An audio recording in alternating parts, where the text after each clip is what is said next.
Hi everyone, this is a quick video to talk about a new keyboard which I just picked up today, the AZIO MGK 1. You can find a couple of videos for that include the unboxing of the keyboard and of that sort, but there really isn't that much to it. It comes with the keyboard, the palm rest, it comes with a keycap remover, and a little booklet with instructions on how to contact AZIO for support. The reviews don't really talk about the functionality of the keyboard too much in terms of actual practical use. And written reviews do and don't, so hopefully this fills some of the gaps.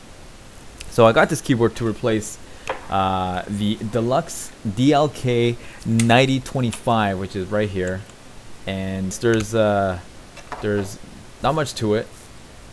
It has blue LED backlit keys, which you can't see because it's not plugged in, and I've had it for 2 or 3 years, and I never really had an issue with it up until now, where the W working all that well. So I had to get a replacement and enter the AZIO MGK 1. It's actually a pretty nice keyboard. I saw it online, and NCIX had it on sale for $70. I think it retails for $110. I'm in Canada, by the way, so you can do the conversion if you're watching this in the States. And actually didn't get it at NCIX. I went to Canada Computers and I got it there, and they price matched it for me. So and if you're wondering why I didn't get it at NCIX, it's because I went in there to get it, and the sales guy actually tried to sell me a more expensive more expensive keyboard, which they didn't even have in stock. So it's a pretty epic sales fail. Anyway, this keyboard, as I said, it's nice. Its features are: it has white LED backlit keys, which it has brightness control, and it has a little feature where it only presses the keys that you want, right? So can't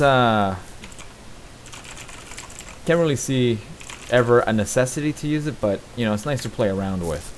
So it has a gunmetal anodized aluminum faceplate, which is actually very nice. It makes using it really easy because it's so smooth. It has full N key rollover if you're on Windows, media control keys, and a pretty cool feature where shortcut keys for Internet Explorer, email, media player, and the calculator. The calculator is a cool feature because I use it a lot, and I actually have it pinned to my taskbar, so now I can take that off my taskbar and free up some space. So it's the first keyboard I've seen to have it. It has kill switches, which are responsive as hell. You barely have to press a button before it actuates, which is actually very nice. Lastly, the palm rest, soft or cushy per se, but it has this sort of satin coating which makes it feel soft, and it sits actually slightly above the keyboard plate, which in my opinion makes it actually pretty comfortable. So one other thing to note, the design of the keyboard is actually pretty smart, where my last keyboard had the keys recessed into the plate. Here it actually has them all above, and I think it makes it pretty comfortable. Another thing, it has at the bottom has these rubber feet, and because the keys are raised, I actually don't have to use the keyboard raising feet to get a better feel for it. So it actually sits flat, obviously makes it more ergonomic and I suppose healthier. So it stays fixed pretty well. It's actually very good.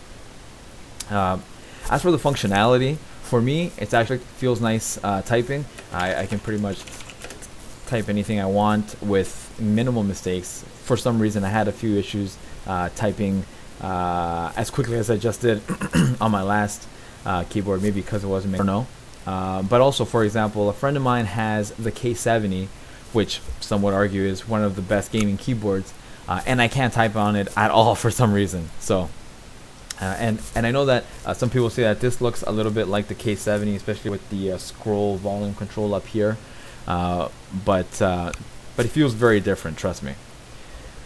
It types well, it plays well, and it looks good. It has a minimalist approach to it, which is nice. if you've read reviews of it online, people complain about the build quality and whatnot, and maybe theirs actually has some kind of issue. But so far, I don't see where this can falter. It feels actually pretty hefty, and flex, so so it feels nice, you know. And some reviews also point out that the shift, enter, and backspace keys sound different, and they do. But the reason they do is because they have a spring around them, so that when you touch it from the edge, the whole thing goes down. So that's what's actually making it sound different, and I don't see a problem with that, in my personal opinion. So I just tried it with Counter-Strike, and you know, it played well. You can definitely tell the difference between what I had before, which wasn't a mechanical keyboard, and what and what I have now. So to conclude, I feel I got a great mechanical keyboard at a very good price, and I fully recommend this to anyone who is on a budget and is looking for a solid gaming keyboard. Honestly, it costs a sale price. It costs at least half as much as I suppose, you know, more popular branded higher end, quote unquote higher end mechanical keyboards. But I honestly think there's no reason to criticize making a product and aggressively marketing it at a low price point, because it doesn't always mean that it's a bad product, you know. So that's that. This is the AZIO MGK1. It's a great keyboard. It is a keyboard, and yeah, thanks for watching. If you have any questions, please ask or contact me if you need to, and I'll be happy to answer. Thank you.